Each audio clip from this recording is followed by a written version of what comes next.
Are you doing everything you can to keep your children away from toxic chemicals?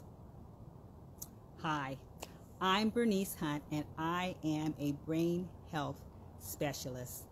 I work with women just like you who are starting to notice a few memory recall issues, and I help you to stay sharp so that as you age, you can still travel, have fun with your grandkids, and experience new adventures without missing a beat. As an educator and a grandmother, I realize how challenging it can be to keep toxins away from children. Let's face it, we live in a toxic world, and there's a lot of harsh, toxic chemicals out there. But that doesn't mean we should not put our best foot forward, because guess what? Our kids depend on us to keep them safe and protected. So we should be willing to do everything we can to be proactive and to keep them in as rich of a safe environment as possible. Now, you know they're going to be exposed to toxins. They're exposed to toxins out of the womb from Jump Street. That's going to happen. We can't do anything about that. And there's a lot of things that are not within our control, but some things are, which is why I decided, since the holidays are creeping up on us, that I wanted to talk about this. So hopefully you were able to catch my video the other day that I did about holiday do's and don'ts regarding toxic chemicals. But if you didn't, I posted it on my Facebook page, Keep Your Brain Sharp. So you can go on my page and check it out there. Do's and don'ts to help you have a safer Halloween. I recognize that everyone doesn't celebrate Halloween, but for those of you that do, I thought you might be interested in knowing the safest option that's out there, or also pass it along to someone that you know does celebrate, and you care enough about them to give them this information. Yeah, so because our kids, they're depending on us, and that's our responsibility, and we take that lovingly upon ourselves. So today I wanted to spend a little bit more time on that, because unfortunately there is often a lot of harsh chemicals and toxic material in the Halloween costumes that are being sold in the stores, in the masks, in the face paint, in the fake or cosmetic jewelry, even in cosmetics, just regular cosmetics.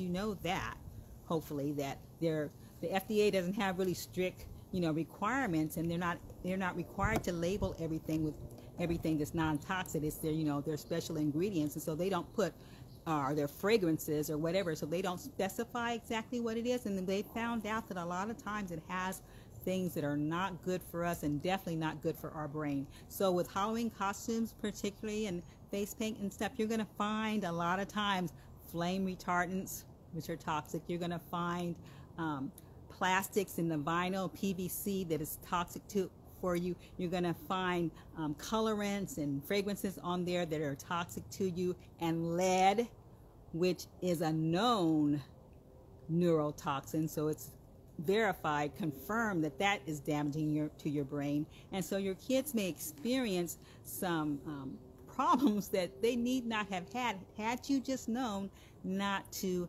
let them wear that. Okay, so that's why we're talking about that today. So, like I said, brain damage. The brain damage for kids. They say that no amount of lead exposure is good. There's no minimum amount that you could have. None of it is good for you, because it gets in your brain. Memory problems, behavior problems can be lifelong lasting, or it can spring up later in life and then continue on. So you don't want those kind of exposures if you can possibly avoid it. And in children, it's even more serious, because our child's body is smaller than our body. So the same amount of exposure can have a more serious effect on the child than it would on the parent. Not that it's not going to bother the parent, but the child is even a more serious concern, because their bodies are smaller. So the the chemical has a chance to become more potent, more seriously affected in them, and also because their developmental years are still happening, and so it may alter or delay or change or retard the developmental growth that they should be going through, or the maturity that their system should be going through. So you don't want that to impede on the developmental years. And then also, children have some behaviors that hopefully we adults no longer have, like putting things in our mouth. And so you don't want them putting things that have been painted with toxic material in their mouth. You know, you want them sucking on lead, you know? You don't want that in their mouth. Or they may take it to bed with them and sleep with it. And you have that right up against them. They're inhaling and breathing that. Hopefully adults aren't doing those kind of things, but with children, yeah, they're subject to do those things. So when you put a mask on them that's vinyl or plastic or whatever, they're going to be inhaling those off-gassing fumes. They're going to be inhaling that on a continuous basis. Or also with the face paint, you know, unless it says non-toxic, probably because it's toxic. Just saying. But anyway, you don't want them inhaling that on a continuous basis or absorbing that into their skin, if it's paints or cosmetics, or having the vinyl plastic on and absorbing that through their skin. You don't want that for them. So we don't want to inadvertently expose them to those harsh chemicals, because no one wants that for our child. So what's the solution? Number one, don't buy those plastic vinyl type costumes, commercialized costumes at the store. And don't buy that face paint unless it says non-toxic on it. Because guess what? That's a buzzword, non-toxic. That's a selling point. So if it doesn't say non-toxic, guess what? It's probably because it's toxic.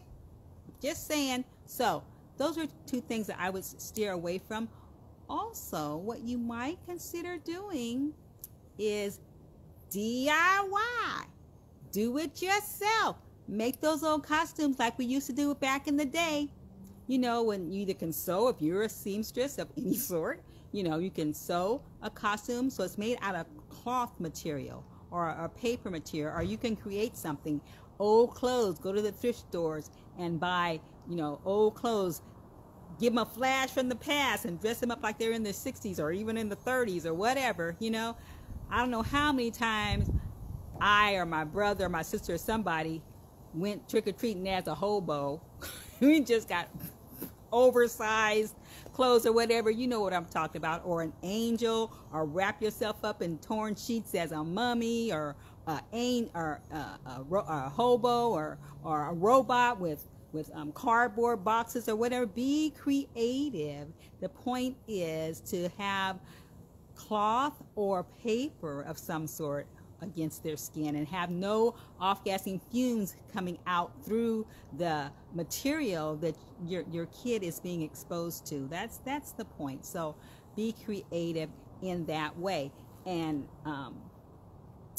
in regarding makeup and stuff, you know, go for what you know. Get some flour on them and powder them up, or put some food coloring in, whatever. There are things you can do, you know, to be creative and to be safe, so your child will be safe and your child will remain healthy. So I would like to hear some of the ways that you guys dressed up back in the day, what you wore, you know. And, you know, I don't know about you, but my mom, they did have commercialized costumes and stuff out there, but we seldom, if ever, I don't remember ever having one, for, you know, reasons. She didn't want to spend her money in that direction, you know, and so we may do, but we had a wonderful time. And so I bet some of you had a wonderful time as well, dressing up as whomever. So just put in the comment section, what did you dress up as? How did you dress? I hope you guys never dressed up as an emperor. The emperor who lost his clothes or whatever. Hopefully you had some clothes of some type on. So anyway, let me know. Just comment there and we'll see what was happening. And plus it'll give other people hopefully some ideas of things they can do with their children if they choose to celebrate Halloween. Remember that toxic exposure is a serious thing, and we don't want to give any more opportunities to our children than is already out there. So your brain, remember, is in your